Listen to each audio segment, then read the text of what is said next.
every single time, Putin dominates Trump. Putin dominates him intellectually, politically, and morally. And I think Putin, he may overplay his hand, but Putin seems to be very confident that he can manipulate Trump into blaming everybody else for, and particularly blaming Ukraine for the breakdown in talks. Of course, it may be that Donald Trump cannot let go of the idea of this major conference, which will secure his place in history. But I think he's already, if you look at his statements, they're very inconsistent, of course. Everything he does is inconsistent. But, I mean, a lot of his statements also are giving him the option of saying, well, I tried. It wasn't possible. I can't make two warring parties make peace if they won't make peace. And of course, in this respect, he's trying to blame both sides equally without any indication that he understands that this is a war of aggression of one state against another. Whereas Keith Kellogg made it very clear that these attacks were completely unacceptable and were attacks on civilians in Kiev, Caroline Leavitt, who is the spokesperson for Donald Trump in the White House, she said, yes, of course, the Russians have attacked Kiev, and that's very bad. But equally, the Ukrainians have attacked oil refineries in Samara and Krasnodar, as if somehow attacks on military targets in Samara and Krasnodar are the moral equivalent of direct attacks on civilians in Kiev. And that indicates, of course, that the White House is preparing for at least one line of argument which says two sides equally to blame, won't stop fighting, so there's nothing I can do. And I think that is probably where Donald Trump is going to finish up in this conflict. I think that he is zigzagging his way out of any involvement in this war. Let's cover also big discussions on security guarantees for Ukraine. According to Financial Times, the US is ready to provide intelligence, surveillance, reconnaissance, command and control, and air defense assets to support European forces conducting possible peacekeeping mission in Ukraine. This also could include backing a no-fly zone over the Ukrainian territory. What is your take on these big discussions between Europeans and US team on the security guarantees?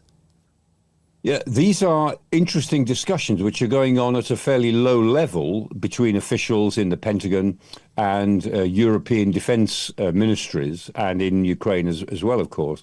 It is interesting that what the United States is now talking about is maybe some support in intelligence, surveillance, reconnaissance, in air defense, for the possibility of European forces stationed presumably in the western part of Ukraine as reassurance or deterrence forces. And Donald Trump seemed to have absorbed a little bit of that when he said, we're talking about possible security guarantees, mainly in the air zone, I think he said, or in terms of air power, which seemed to give some credence to this. And again, it is interesting because the United States has moved from saying there will be no US security guarantees or no backing for security guarantees to saying, well, maybe we'd back them up.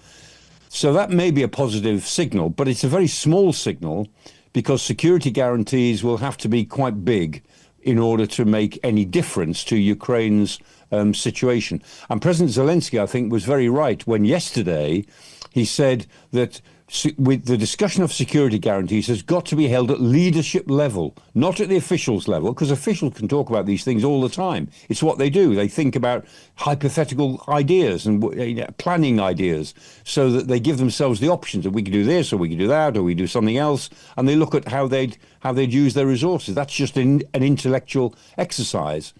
And what President Zelensky was saying is this has got to take place at leadership level, and any backup force or any security guarantees have got to be ratified through the parliaments of the countries involved. So they have to be formal treaty-based commitments. Now, I have to say, I think President Zelensky might be asking for too much when he says that, but I understand exactly why he says it, because if Ukraine is to go into some sort of peace process and give up a great deal in that peace process, it has to have more than, as it were, vague security guarantees or security guarantees which are only agreed between defense ministries. It needs something which is much more constitutional and something which is a great deal stronger than the security guarantees it obtained in 1994 in Budapest. And that was a very good object exercise of what sort of security guarantees can be relied on and which cannot. So I think we're a little bit further forward on the question of security guarantees, but there's a long, long way to go. And I still think that all the discussion about security guarantees is actually shadow boxing around the reality that we all expect this peace process to fail. And we're trying to impress on Washington that we are trying our best to make it work, even though we don't believe it will work.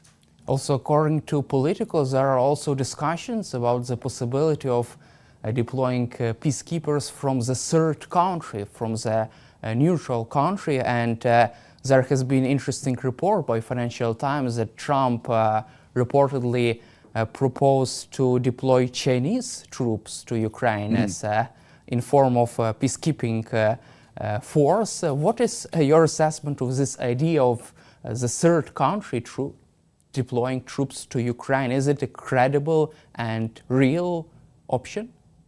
Well, if there is to be any sort of structured arrangement after a peace treaty, then there would have to be some sort of third force involved.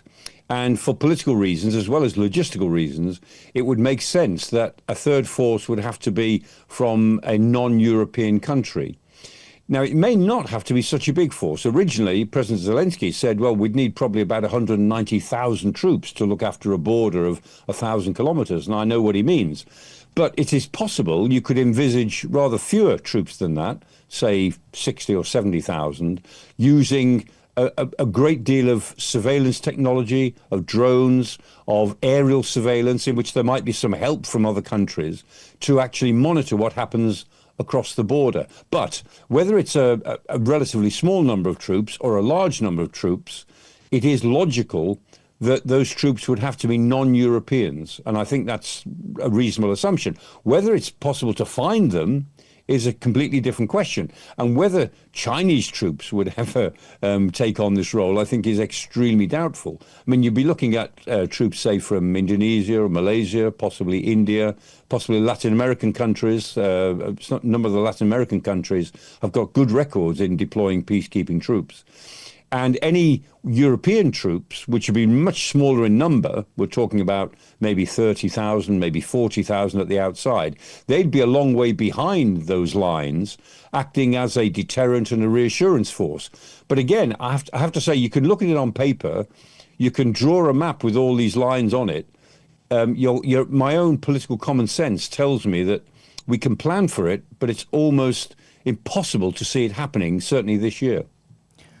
And I would like also to cover final questions with you on your strategic view of this war. From your perspective, for how long Russia is ready to continue this effort before reaching any kind of a ceasefire deal? The depressing thought is that Russia will continue with this war for as long as Putin is in power, deep into the 2030s, when he'll be a very old man, and maybe after he is replaced by somebody else. So because the Russian elite seem to believe that Ukraine has no right to exist as an independent state, and that goes deep into Russian thinking. The more optimistic version is that if it is possible to reverse Russian gains on the battlefield, that Putin may become much more pragmatic and decide that continuing with this war, which is wrecking Russia and is doing Russia no good whatsoever in the long run, is better to curtail and at least go for some sort of medium-term ceasefire. And so if it were possible that Russian gains are reversed in next year in some significant way, I think Russia's attitude would change. But it would still leave the basic problem that Ukraine is condemned to live for a long time with a potentially hostile neighbor much bigger than itself. And so Ukraine, I'm afraid, will have to be a heavily armed state, far into the future, and it will always feel relatively insecure. But if it is able to maintain some form of modus operandi, of some sort of stable ceasefire for a long enough period, for 10 years, for 15 years, then its own development as a sophisticated, democratic, prosperous state will make it all the more secure going into the later part of this century. So in the longer term, I think there is a lot that Ukraine can hope for. But in the short term, it has got to deal with Putin, who is determined to do whatever it takes to conquer Ukraine. And that will only be changed when his forces are somehow pushed back in significant numbers, in significant territories, preferably at least back to where they started from in 2022, and ideally, of course, further than that. And my final question for you, don't you think that prospect of terrible situation with the economy and the prospect of possible another US tariffs against China, India could force Putin to change his thinking and reach at least some kind of temporary ceasefire? If the United States was prepared to take strong sanctions against China and India and other countries like Turkey who deal in Russian oil, then it undoubtedly would make the Russian elite, not Putin, but it would make the Russian elite think again. But the chances of President Trump doing that are very small indeed, because he's got a bigger game he's playing with China, and he's very, very reluctant to introduce these tariffs that he's talked about. I mean, the congressional proposal was for tariffs of 500%. Secondary tariffs of 500%. President Trump then said, I'll introduce tariffs of 100%, he said, after 50 days. In the event, he introduced tariffs of 25% on one country rather than 100% on 3 or 4 or 5 different countries. And in that respect, he's not going to operate against China. Again, I go back to what I said before. The best thing that America can do to help Ukraine is to give it or sell it all of the weapons that it needs, because only victory on the battlefield will change Putin's mind as to when he has to become more pragmatic as opposed to obsessed as he presently is with the conquest of Ukraine. Do you think that the current Trump's administration just doesn't care about Ukraine? I don't think they care so much about Ukraine. I do believe that the president is serious, that they want the fighting to stop, the killing to stop. It's their approach to doing it is what's wrong. I don't think that the idea of Ukrainian sovereignty and this idea of Ukraine as a state is all that. I don't get the feeling that it's so important to them, because they talk about Ukraine's going to have to give up some territory, and and that Russia has valid claims, and so I think they. And when you talk about trading territory, giving up territory, this is not dirt. This is where people live, and millions of Ukrainian citizens would be affected by this. And I don't think they care about that. They think of it in terms of real estate, transactions in Manhattan, or minerals, access to minerals, and weapons sales. That's what they care about. Let's cover also this failed summit in Alaska. Don't you think that Mr. Witkoff has just misunderstood Vladimir Putin, and that was the reason of this big summit and big diplomatic failures there? Well, Mr. Witkoff, of course, is a close personal friend of President Trump, but that does not qualify him to be an envoy, especially on such a difficult, complicated situation. Witkoff never had with him. He didn't do anything that you would expect, where you had your own State Department translators, briefings, all the things, and then you're going against the Russians, who of course are masters of negotiation and disinformation and twisting things around, and so it was he was the wrong person. Absolutely the wrong person.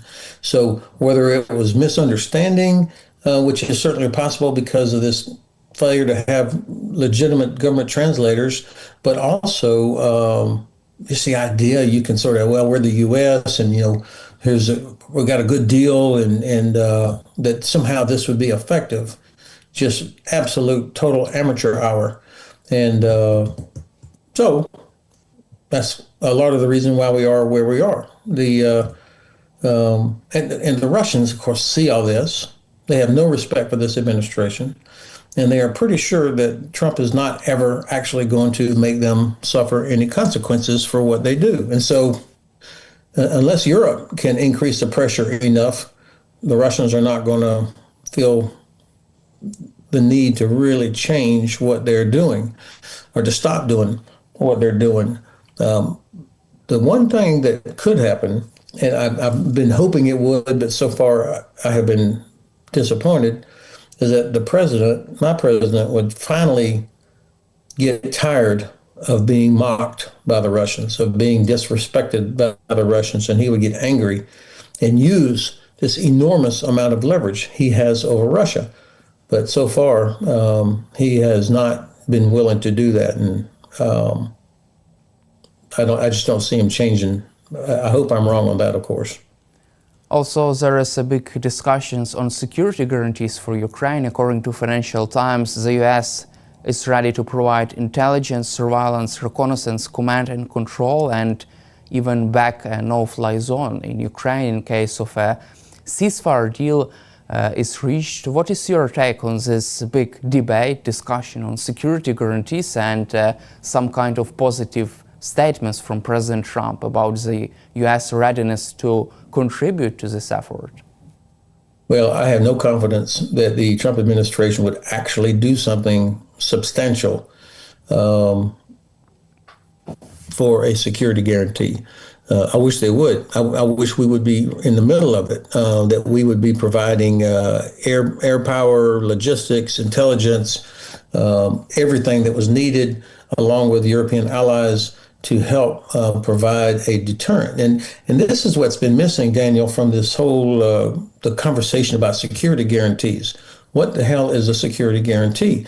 The only guarantee of security is NATO membership, where an aggressor knows that if they attack Ukraine, then it's going to be as if they had attacked Germany, Poland, Finland, the United States, UK, Canada, on and on and on.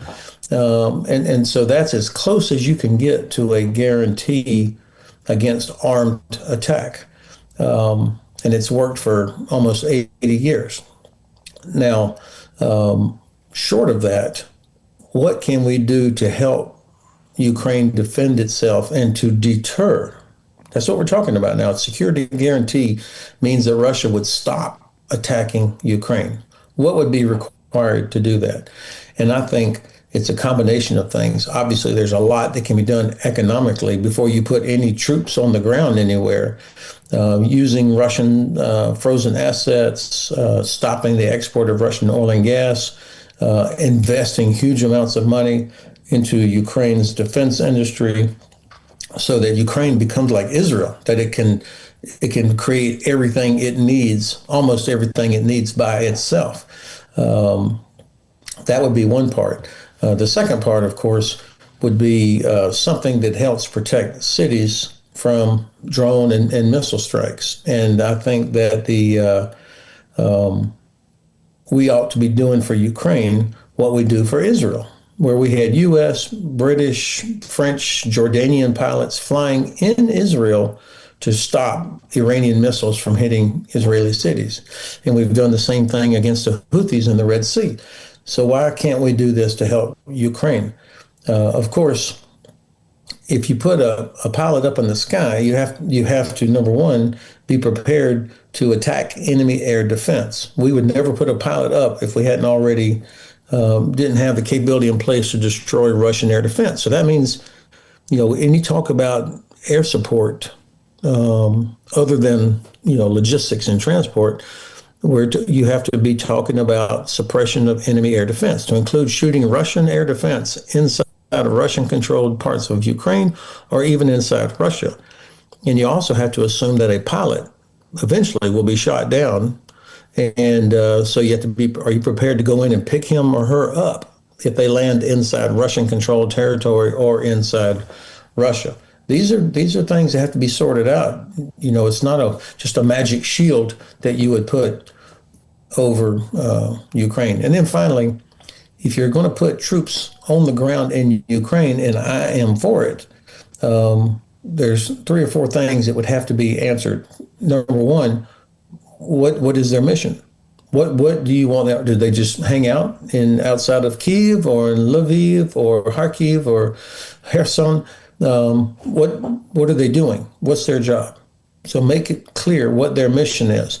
Number two, what are the rules of engagement?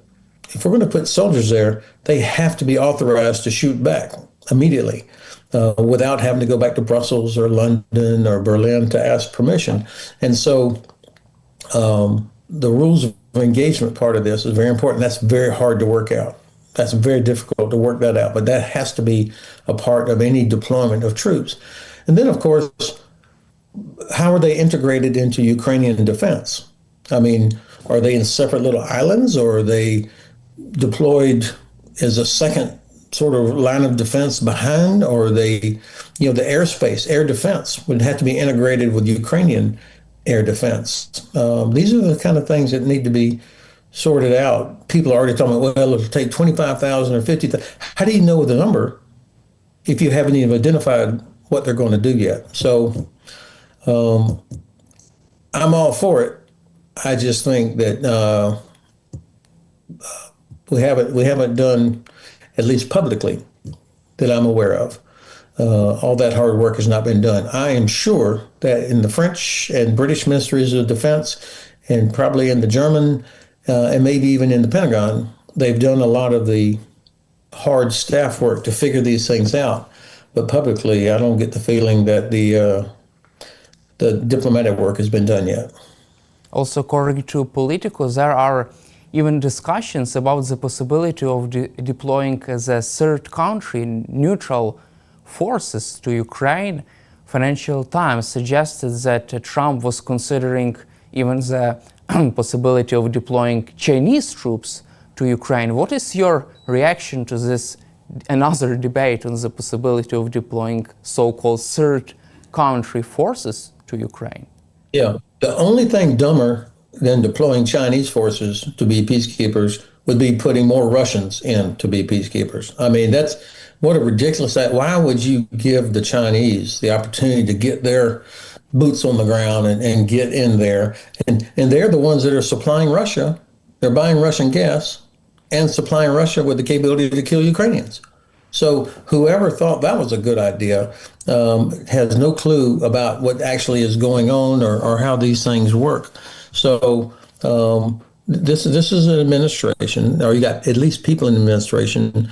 They are not willing to do the hard part, which is to put pressure on Russia. And so now they're just throwing bullshit ideas up on the wall to see what might stick. And unfortunately, even in Europe, which has shown a lot more resolve than probably Putin or Trump expected, they still have not been able for one European country to say, okay, fine, we will do it. Screw everybody else. If you're not going to help, get out of the way. We France, or we Germany, or we UK, or we Finland or Poland, we will do this. We will provide troops or capability somewhere to help, even if it means that we will be exposed to criticism or even attacked by Russia. So until Europe is able to act like that, I don't want to hear about European strategic autonomy. If they're not able to do this, if they're still waiting on the U.S., they're going to be very disappointed. However, European allies are not ready to deploy troops without the U.S. backstop. But from your perspective, why is the U.S. so afraid of deploying boots on the ground in Ukraine? It could be the biggest security guarantees, ironclad one. Well, it's not. There is no such thing as ironclad security guarantee unless you're in NATO. And even now, President Trump is like, well, I'm not so sure we would defend Montenegro, for example, or somebody that doesn't meet their 2% or 3.5%. So I think, I challenge anybody that talks about security guarantees or ironclad anything, or this really ridiculous thing that Mr. Witkoff said, NATO-like. Like, there is no NATO-like security guarantee. You're either in NATO or you're not. And so people are careless with terminology and ideas about how to do it. For the United States, I think the Trump administration, by the way, the Biden administration made the same mistake. They failed to clearly identify the strategic outcome. They just never could articulate what is the end state because I think they were fearful of a Russian nuclear weapon or something. I don't know. And now the Trump administration is just as bad in that regard. You you should never deploy troops somewhere if you haven't clearly identified the mission. What do you want them to do? But what happens so many times, it happened to us in Afghanistan, Iraq, Vietnam, where you send troops in and then try to figure out, okay, what's the mission and what are the policies? That's backwards. You've got to identify what you want them to do first. And then, the military will say, okay, if you want us to do that, this is what we need. And numbers, capabilities, rules of engagement, etc. The bottom line is, I think this administration does not want to offend Putin. They are completely held hostage by Vladimir Putin. I don't know why. I don't understand what it is, what kind of a hold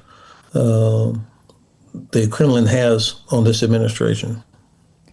Also, let's cover another interesting topic regarding the Department of Defense. Our one of final one, the Trump's administration would like to rename Department of Defense as a Department of War. Do you support this idea? It's another stupid idea coming out of this administration. I mean, this is the president who campaigned on no more wars. I'm the peace president. I'm going to stop wars. We used to have the War Department up through World War II. And then in the 50s it was redesignated the Department of Defense for a reason. And now, so this is a theater by the president, by the administration, to somehow convey, we're super strong. But we say that the video does not match the audio, and so it's a waste of time and energy. And the administration cannot just declare it anyway. This would require an act of Congress, and I doubt that I'd be disappointed if the Congress went along with it because it serves no purpose. And certainly what the administration is doing is the opposite of that when it comes to Ukraine. Also, in the meantime, Secretary Hexet was firing all people who were not really supportive of his idea, and he has fired Lieutenant General Jeffrey Cruz, the director of Defense Intelligence Agency, for submitting this report with according to this assessment of U.S. strikes on Iran. What is your opinion about such approach to the work in Pentagon? Well, that's part of the reason why there's chaos in the Pentagon right now. They don't want to hear bad news. They don't want people to be honest and give them information that maybe doesn't fit their narrative. And so, if you don't want bad news, you get rid of people that, or you scare people who would normally be willing to tell you, the facts. And so we are going to regret this. It's created a terrible environment. The morale in the Pentagon right now is very bad. And you've got thousands of really good, hardworking, dedicated soldiers, officers, sailors, civilians, career security experts. So many of them have been fired. And this is damaging. It damages us. And it's poor leadership. If you're not willing to take criticism or to hear bad news or somebody to push back on what you're thinking, that to me reveals a person with a lot of insecurity. And, Mr. Hegseth obviously should not be in that position. The only reason he is the Secretary of Defense is because he is he'll never say no to the president. And it's going to take us a while to recover from all this damage.